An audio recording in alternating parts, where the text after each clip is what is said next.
Good morning. Today's presentation is about interface management, energized concurrent engineering on oil and gas mega projects. My name is Rafiq Khadimally, Rick, and interface management has been my passion. And there are 7 mega projects to my credit, and I will describe them to you in a short while. This presentation was first made by me at Rice University Engineering and Construction Global Forum, ENC Forum. And then after that, it was another US aid program and another lunch and learn, but they were never recorded. So I'm taking this opportunity to get this recorded, and it will be uploaded on my website. The presentation is also going to be there for you to download it. Okay? Let us start. And we always start with a safety moment. And I have picked up these safety information from the internet. I have given the credit. I have given the courtesy of where those information has been picked up. So what we do always, we remain safe, not only for ourselves, but our families. But in particular, when we are coming down, descending on the stairway, that we hold the handrail. So we don't trip, we don't fall. And the safe way is the best way. And whenever we watch, we have to watch our steps. Okay? This is the general message for the safety moment today. It is followed by our mission and vision statement. And we are dedicated to delivering effective, efficient, and high-quality projects with integrity and accountability using both proven and innovative methods, all while conforming to health, safety, and the environment. That is our mission. And the vision, we are going to make the world the place of choice to live, work, and grow. Just my suggestion, anytime you make a presentation or you have a talk, always have a safety moment and a mission and a vision statement as a part of your presentation. It shows how much professionals we are. Okay, so today's discussion, let us start with that one. How the interface management influenced concurrent engineering on mega projects.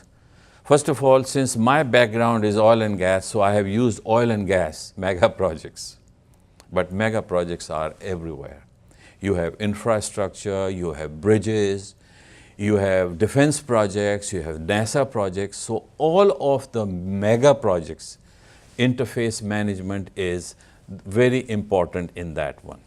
So what we are going to be learning more on interface management, it is a phenomenon within the overall project management. Okay? And we also review the art of concurrent engineering, which is a multidiscipline designing performed concurrently. You don't do process engineering first until it is finished, then you start mechanical or structural, and no. You are doing it, a certain amount of process engineering is done that you start the other discipline, and that is the concurrent engineering we are talking about.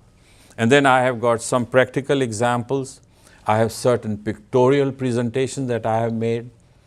Close to the tail end, I am going to have the path forward, the lessons learned, the recommendations, and a Q&A session. So Q&A session obviously is not possible in this presentation, but you can comment upon, and I will make sure to respond to every comment that you have it. So now we are going to be starting the presentation overview, first of all. What are the topics that we are going to be discussing today? We will have a general introduction, and there are 3 keywords. The first one is interface management, the second one is concurrent engineering, and the third one are the mega projects. And then at the tail end, as I mentioned, I have developed these slides, some pictorial illustrations to communicate my viewpoint. Okay, and here is the key message. First of all, this is very, very important about the interface management. we say interface management process ensures prompt, regimented and document mode of coordination amongst the discipline and the entities. And I have put it within parentheses, work groups. So for example, I'm giving you an example. It is a refinery project and it's owned by an operator, and on the other part of it's a triangle basically. The technology is coming, let's say, from UOP, the refinery, let's say, ExxonMobil, and the EPC company, let's say, is Bechtel, who is going to be installing that one, right? So this is the way the entire thing is. Basically, it is a trio, it's a triangle where so the interfaces which are within one entity, they are internal interfaces. The internal interfaces for the operator and the internal interfaces where the technology is coming from.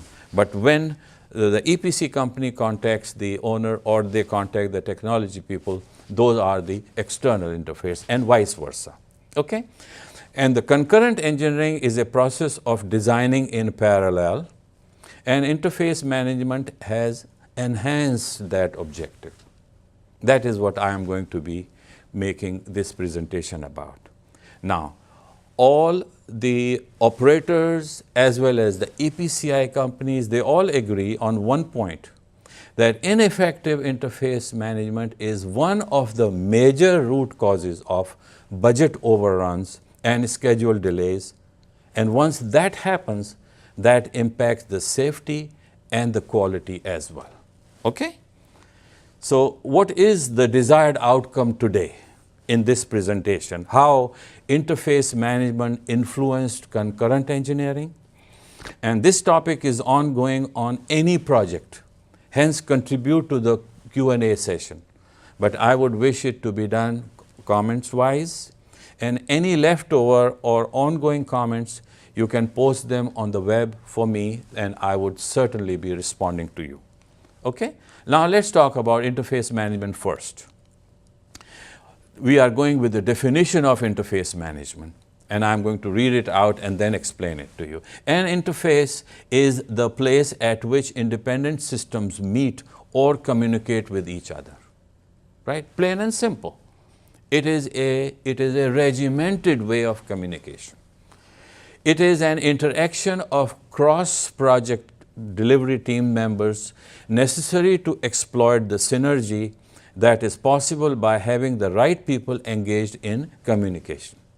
Okay? This dialogue is focused on ensuring that project identifies and implements the best solutions effectively.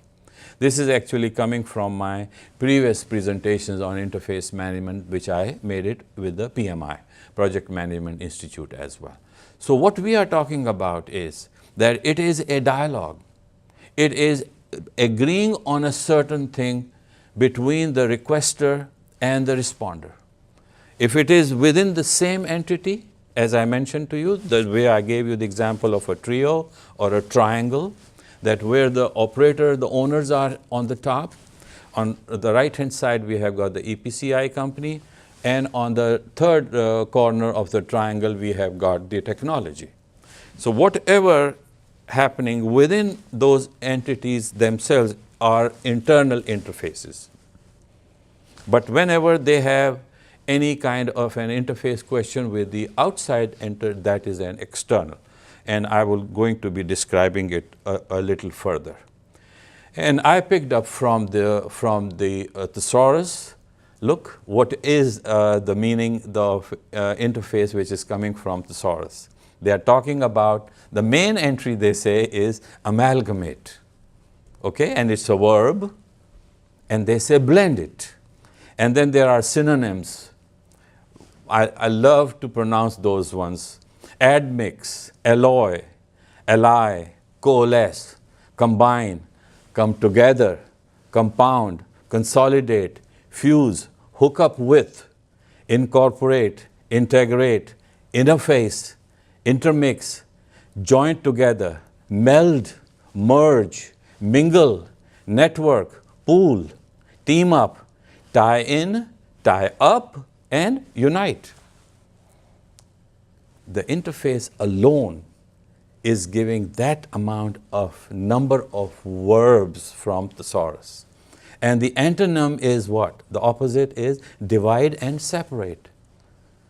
So just so far, I'm not deep into my presentation, that an ineffective interface management is basically dividing and separating it. And effective interface management is amalgamating. Okay, let's go to the next slide. Okay, interface management, an integral part of the overall project management, and is a mechanism to manage the internal and external interfaces. The first thing is, sometime we are saying that PMBOK, which is Project Management Body of Knowledge, the prescribed, the official book of PMI, Project Management Institute, they have 10 facets. Right? They have got integration project management, project integration management, project communications management. A lot of people say interface management is project integration management. It is not. Project integration management is done at the beginning of the project. And then project communications management.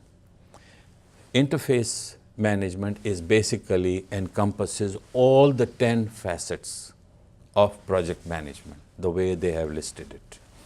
And I am going to show them to you here. Interface management encompasses all facets of project management. Project integration management, project scope management, project time management, project cost management, and now we have HESQR management. The PMI gives only it gives basically the quality there, but I have added HES in it and also regulatory. Regulatory is all our projects which we do offshore. We have got US Coast Guard, we have MARAD.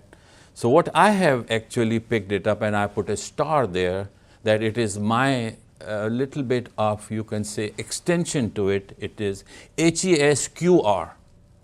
HESQR, it is health, environment, safety, quality, and regulatory all together. I combined it because there were some areas of our project management, as we have done the mega projects, that those were not covered just in project quality management the way PMBOK gives it. Then I have procurement management, then I have HR management, then I have communications management, and I have project risk management. And the 10th one, by the way, I am a PMP from last millennium, 1998. At that time, we had 9 of them, these ones. But PMBOK and PMI org has added the 10th one, which is coming right now, and which is, I would say, the most important of all of them is the project stakeholder management. That becomes the 10 facets of the project management, and interface management encompasses all of them. Okay? So I'm giving the credit down below and the courtesy where I have picked them from pmi.org, from PMBOK, and some previous presentations. Okay? Now we are talking about interface management encompasses entire project life cycle. These are the sketches that I picked them from PMBOK. And if you look at it in the first one, we have PMBOK processes. We start from initiating, planning, executing, and controlling, and closing. Plain and simple, right? But if you look on the left-hand bottom side, you have initiation, planning, and design. You do executing, you monitor and control, and then you have got a reiteration in case it could be recycled back again, and then it goes for closing.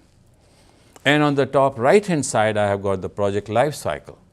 So initiation starts, then planning starts, then we have got the execution, and then the completion. So the overall project life cycle curve is, which encompasses all these 4 or 5 curves. Okay? And this one I have picked up right from pmi.org and also PMBOK. Now let's talk about interface categories. As I was talking about internal interfaces and external interfaces. Internal interfaces are within one organization, within one entity, within one work group. Okay?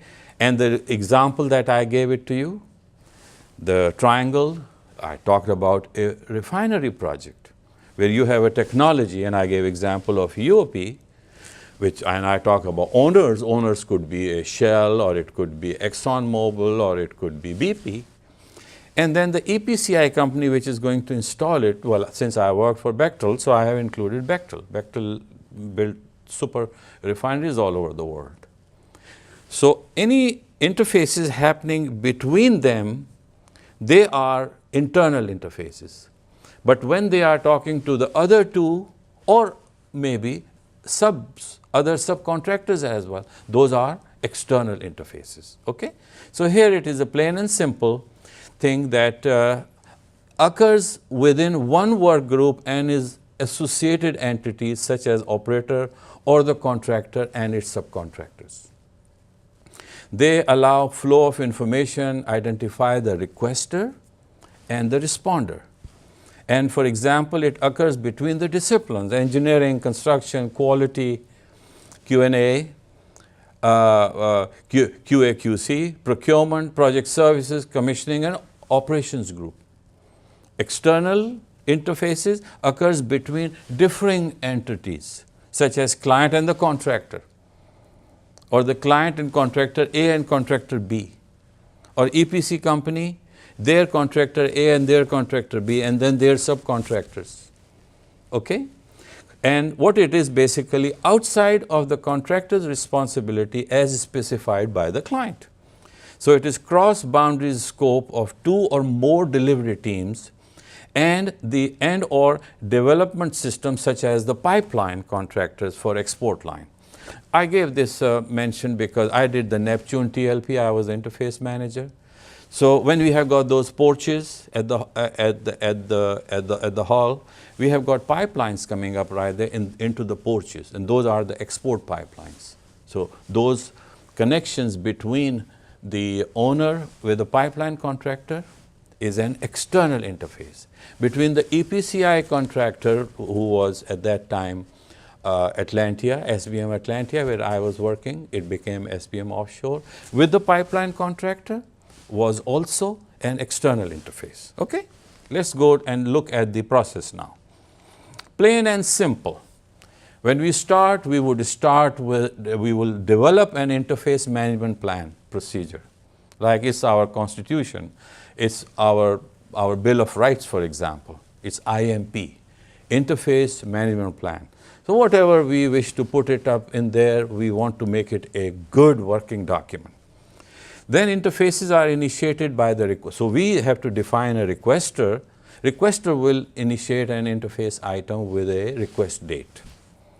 And it will go to the responder, and the responder is supposed to be responding prior to the need date or the request date. And in the middle, you have the interface manager. His job is basically to be managing the entire interfaces. His job is to look that those interfaces are responded if it requires a breakout session meetings, the weekly meetings, with all of that is the responsibility of the interface manager. Interface manager is a complementary role. He's not, many times by the way, it happens that it is an impediment, and it is because the interface manager just is sitting and sending the emails here and there. No, you don't do that way. You have got to be engaging with the requester, with the responder, and the ones who are associated with it as well. Okay, because the same interface item is copied to the ones who are concerned people. Requester on one side, responder on the other side. If it is a safety issue, a copy is sent to the safety manager. If it is a quality issue, it is sent to the quality manager, and so on and so forth. Okay? So the responder responds to the interface item. Now, Interface Manager facilitates the overall interface management process, weekly interface meetings, and as needed breakout session amongst the SMEs, the subject matter expert of various work groups, to resolve the interfaces in a timely fashion or agreed revised due date. So when I was doing it on the Excel spreadsheets, now after that 10, 12 years ago, we are lucky we have got the interface web-based modules now. And at least there are 10 or 12 very good quality interface management module systems which are internet based. But I'm talking about when I started 22 years ago. At that time we were doing on 11 by 17 Excel spreadsheets. We are making it on those ones. So I have the identification number, I have the date when it initiated, who is the requester, his name, his extension, and what is the item, what is the question which is asked. Okay? And then you have the criticality rating, 1, 2, 3, high critical or medium, then the due date. And after the due date, I used to have the revised due date. And I will also have another column which is a float. And then I have got the detailed response, and which is called the evaluation of it, and whether interface response constitute a change order or everything. Interface manager's main function is to evaluate the response. He has to be a very experienced person. It's just not plain and simple, requester got the response from the responder and you close the interface item. No, sir. This is not the way we do the thing. Interface manager has to evaluate it, whether it constitutes a change order, like I'm giving you the example here now. Okay? Once the response is reviewed and acceptable, it is checked for risk maybe. And there are two types of risk. One is a project risk and other one is a process risk. If it constitutes a project risk, then the interface manager will tell the risk manager to enter into his register.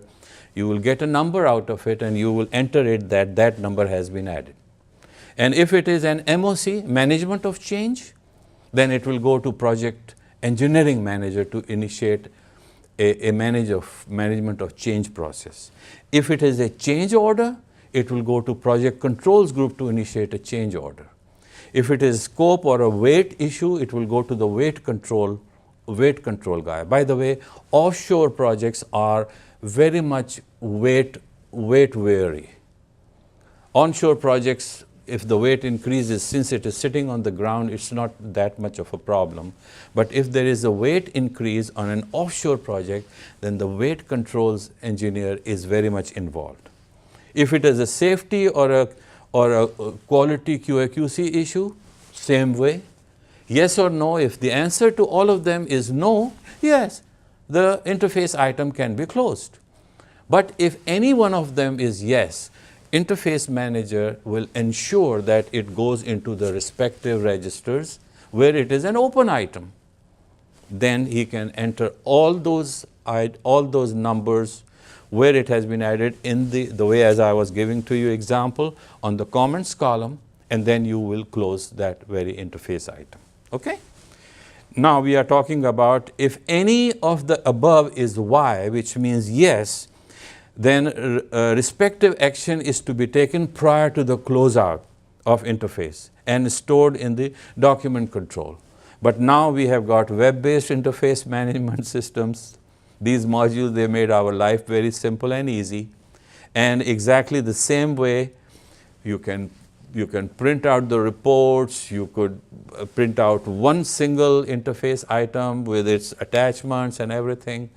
It's a bonanza to be using web-based interface management systems. Now let's go over to see the interface. This is basically a flow diagram. I call it interface IRR. It is interface request and response flow diagram, and it is a typical one. So we start from the left-hand side. You have an interface request, and you have got initiate and plan and documents, whichever you wish to attach in them. And then it is coming to the diamond shape where it is interface management review. If it is no, it is recycled. If it is yes, then it goes for interface response. And during that diamond, during that decision process, whether it's an interface or not, you also initiate, you have plan and documents as well. Now let's talk about that when the response has come, then we are going to monitor and control it. We are going to review the response for impact, if any. Like the previous slide, I gave you all of them: risk, MOC, management of change, scope or weight change, whether it's an environment, safety, or health issue. Is it a change order, or it is a QA and Q quality issue? If the answer is no, plain and simple, just go and close it. But if it is yes, you initiate the processes as needed, as I described. Okay, this slide is now manage interfaces via enhanced communication. And I have picked up these sketches from the internet, and I have given the courtesy from where I have given the links down below. First of all, communication interface is very colorful. Interface management message is to communicate. It connects project teams across continents with varying cultures and languages and in differing time zones. Isn't it so colorful? I love it. I enjoy it. And then we are talking about to open doors, communication is the key. And we have got develop the friendly culture of communication amongst project teams. And we don't do this. We don't shout. We don't shout with each other. No. That's not our way of doing it. If there is somebody who is a stumbling block, we just separate him, but we never shout. It's a camaraderie of project management team within the as I mentioned to you, the example I gave you, the triangle, the trio, the owners, the EPC company, and the technology people. Okay? Now let's talk about the pyramid. Okay? I'm very famous within myself of showing project management as a pyramid. At the apex, at the top, it is the project manager or the project director sitting there. So this is my style. And the footprint of a pyramid, and I say, is basically the footprint of the project management. So in the first one, I have got the project director at the apex. And in the second one, I have got the project director's position. I raised it for higher visibility. And then the third is basically I have inserted my role, which is interface management has been added, red. And look what it does. It gives an enhanced footprint, which is the blue dotted lines. So this is kind of a pictorial, and I name it as Project Interface Management Pyramid, PIM. Okay? Now we are talking about the organization chart, and it is typical. So the project director is right there, and we have got the clients, we have sponsors on both sides, and I am, as an interface manager, I am directly in the first line of management, under the project manager or project director. And I have got interface management shown in red dotted lines. And here is the interface management is going on amongst all of them, and interface manager manages the interfaces. And look, this is the first line of managers, which is on the left-hand side is supply chain management, then HES is health, environment, and safety, topside engineering, then we have hull engineering, then we have got QA, QC, and we have operation. And it could be installation, it could be pre-commissioning, it could be ready, start for ready. Each of these have got their own leads and their discipline engineers. And if you look at it, the dotted line, that is the way is a matrix of interface management is going on amongst the entire team. And we have got contractors also, and we have their subcontractors also as well. So again, it is a typical pictorial of what I created to show how the interface manager fits into the bigger picture of the project management team. It could be EPCI company, it could be the owners, or it could be the technology people. Okay. Now let's talk about, here is what I'm trying to say. It is a typical interface management process. We have got internal interfaces, which is blue. We have external interfaces, which are green. DE is the discipline engineer. So right there in the middle is the client interface company, or it could be EPC company. And they have got their discipline engineering 1, 2, and 3, and internal interface is going on. And then I have got the two entities, which are the client entities, which have got that. And now look, we have got contractor X and contractor Y. So any kind of interfaces between them, they are external interfaces, they are green color. And what we don't allow is contractor X talking with Y directly. However, with our permission, or the interface manager himself communicates, facilitates the meeting between the subject matter experts of contractor X and contractor Y. What is the intent of it? To have the issue resolved very quickly. And then once it is resolved, you can always log it, you can document it.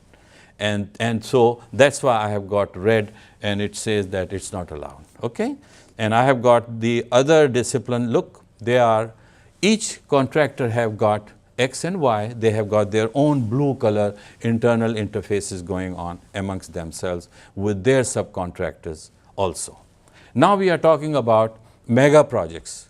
So I was mentioning oil and gas because my background is oil and gas. But mega projects are in billions of dollars. And they could be energy project, infrastructure, oil and gas, information technology, and what else. And I have listed them. I got these ones. Look at them. The first one being Delba, oil and gas, because I did Delba. I was the interface manager on this. Delba 3, it was a DP3 drilling rig for Petrobras when I was working for SBM Offshore. The second one is a high-speed train mega. The third one is alternate energy. Then we have got the space program. Then we have defense projects. Then we have got major dams, for example, the 3 gorge dams. Okay, so these are all I have picked up from the internet, and I have given the courtesy down below. Okay, look at this now, that what we are talking about. Oil and gas specifically. This very slide is coming from MMS, Marine Management System, but it is now called MORAD, and it is a part of US Coast Guard. And I have done one of each. Which I didn't do is an FPSO, I will tell you. So the first one is a conventional fixed platform. I did that. I was the project engineer. The second one is a deeper fixed platform with a drill rig on also. The third one is a compliant tower. The fourth one is basically a TLP. I did Neptune TLP. And then I have got a mini tension leg platform TLP. Then number 6 is a spar. I did Devil's Tower spar. And then I have got semi-sub. I did Thunderhawk semi-submersible, but it has got an FSO with it. Then I have got 8, which is a semi-sub drilling rig. And then I have got FPSO. FPSO is the only one which I have not done in my career, but I was lucky that when I finished up with Chevron, I joined Bechtel. I joined Bechtel on floating LNG project, okay? And I'm going to talk about that. So ninth one is FPSO, and the 10th one is a subsea tieback. Subsea tieback, I did it when I was a consultant with Chevron. That was Melange project, Angola. That was a subsea tieback connecting with an existing compliant tower. But we went up to the feed only. The price of the budget had issues. The prices fall from $145 to $45, so the project was shelved. Okay? Now, concurrent engineering. First of all, it's an art. It's an art of what? Performing the engineering tasks in parallel and concurrently. And interface management has what? It has resonated this process with the sole purpose to execute the progress ahead of the schedule, lower than the normal budget cost, and conforming to safety and also quality. Now let's talk about concurrent engineering. is equally a process wherein engineering is applied with practical know-how to convert a concept into reality. It is fit for purpose phenomenon to conceive, invent, define and refine, design, modify, build, maintain and improve processes, machines, structures, devices, systems and materials for the betterment of environment economically, socially and with health and safety in mind. Plain and simple. This presentation is going to be uploaded, so make sure you download it when you are listening to my chat. And concurrent engineering is cost effective and conducted in the least possible time frame. It's subjective and varies on a case-by-case basis. Okay? Let's talk about now concurrent engineering. So, we are talking about during the project development and execution phase. It is a step-by-step unfolding of the phases. So, I am talking about phase 1 now, which is concept phase. Okay? The next one is pre-FEED phase. FEED stands for front-end engineering design. So, it is a pre-FEED, which is phase 2. Then you have got phase 3, which is FEED itself. Then you come FID. What is FID? Final investment decision, right here. Okay? Because all the calculation, everything you do here to prove this is going to be the budget. Once it gets approved, you are right there in phase 4, which is EPCI phase. And then you are phase 5, which is operation. So what happens? Where is concurrent engineering? Concurrent engineering is happening in phase 2, phase 3 and phase 4. And all of these I have shown E by caps, and I'm going to be coming up. In operation, there is not engineering. In concept, there is not engineering. So look what we have got. Review from concept to pre-FEED to FEED, the EPCI, mechanical completion, then with operation and systems completion involving pre-commissioning and commissioning, RF, SU, ready for startup and production. So this is what we are talking about. But during the phase 1, we do concepts and all those kind of a thing, whether the project we should move to phase 2 or not. So this dotted line which I am showing is basically concurrent engineering is occurring in these 3 phases. Okay, we will go each item by item. Pre-FEED, here what we do? We develop a preliminary front-end engineering design, complete the basis for design, BOD, with various engineering disciplines including process, structural, mechanical and piping, etc. Let's call this one, which is happening in phase 2, let's call this one as EP. Concurrent engineering, pre-FEED. Okay? Then I am talking about FEED.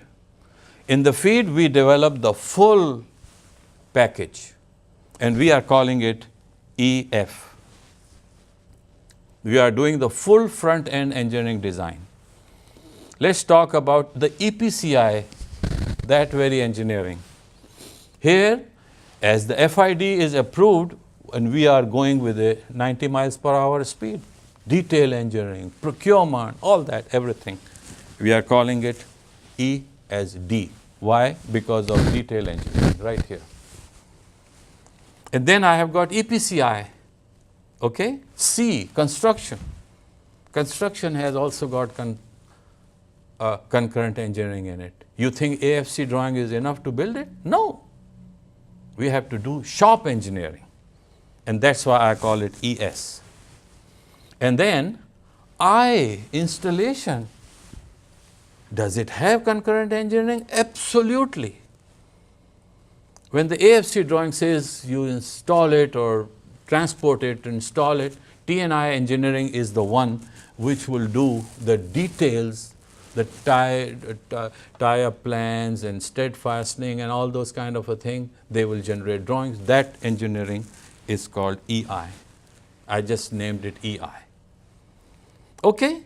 So now we have got then overarching phenomenon, which is value engineering, and I have got an E here, and lessons learned. So this is the, apply this overarching and ongoing phenomenon. This is value engineering and based on these lessons learned. So this concurrent engineering, I want to call it as EV. E sub V. Okay? Let's now plot it. Now this is what I am going to be showing to you in an animated way. It dawned on me also. And I didn't know this thing is happening. So it became like an Olympic circles. It became an Olympiad of concurrent engineering, which the interface management energized it. So this is what it happened. Look, we have all the 5 circles the way the Olympic circles are, the 5 continents. And we have got the overarching is the value engineering and lessons learned. And it became the, and I start calling that night when I was trying to complete these slides, oh my God, I said it is Olympiad of concurrent engineering. Okay, now we have got the summary. This is the pictorial presentation. The interface management sits on the top. You have concurrent engineering in the middle. You have internal interfaces and external interfaces. And this is basically, interface management has facilitated the process of concurrent engineering by providing a regimented coordination amongst leads and the IMT. What is IMT? Interface management team. And we have SPARKs, single point of contact from each of the work groups, with which it is a full camaraderie with which we do our projects together. Okay? Now I am, in this typical one, I am going to show how it had the example, how we are saving the schedule and the man hours. So in the first, which is on the top, this is, the engineering is shown, discipline engineer, which doesn't happen. As I mentioned, it is a hypothetical picture to show that if happens in series, once first one finishes, the second one starts, second finishes, third. But that's the way it doesn't happen. You have a certain portion of discipline engineering one done, then you start second, then, process engineering, for example, mechanical and other engineering. So you have got a saving of the man hours. So what you are saving basically on man hours is the sigma of delta yn. And you are also saving the schedule time, which is the sigma of delta xn. N stands for 1, 2, 3, as many disciplines. So I just showed it that concurrent engineering versus engineering in series. And I am almost coming to the tail end of it. It's the path forward now. As I always mention to you, I show project management as a pyramid. So I have a Mayan pyramid right here. And I wanted to, first of all, tell the young discipline engineers that if they would like to become the interface managers of tomorrow, they would be the best project managers and leading your way to become the CEO of the company, because it's highly communicative. I loved interface management so much that I remained in interface management. I started with project engineer. Then I was the first time project manager for Devil's Tower topsides, and also I was the interface manager connecting Spartech, Dominion, and everybody. Okay? So anytime my management would tell that there is another field project coming, and Rick, you could become the project manager, then you make it EPC and all proceed, I would opt to go for mega projects. And I would love to be reporting to some of the project managers who have made me what I am today. I'm very grateful to them. I was with McDermott. First of all, my background is refinery. I worked in Aramco refinery and La Gloria refinery in Thailand. Then I was with McDermott on Qatar LNG offshore facilities project. And I was also on Devil's Tower Spar. Then I moved to SBM Offshore, where I did 3 projects. Neptune tension leg platform, I was interface manager. Thunderhawk semi-submersible, I was interface manager. And Delba 3 DP3 drill rig for Petrobras. Okay? From there I went to Wiesen, I was interface manager. And then I picked up an opportunity as a consultant with Chevron on Melange Angola project. And that was a subsea tieback to an existing compliant tower. And as I mentioned to you previously, it went up to the feed only. It couldn't go further because the prices had fallen down. I was lucky I got the job with Bechtel.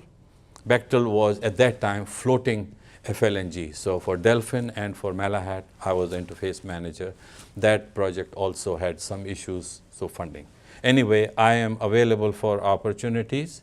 And so my basic advice is for young discipline engineers that if they learn the art of interface management, they have the path to go all the way as program directors, project managers to become the CEO. This is the interface management way. And it is about me, a little introduction. I am a BS mechanical engineer, I am a PMP, and I am an MBA also. And I deliver lectures for PMI. This is the one, by the way, I'm going to publish this into the book. I'm going to make a series of books, which is project interface management.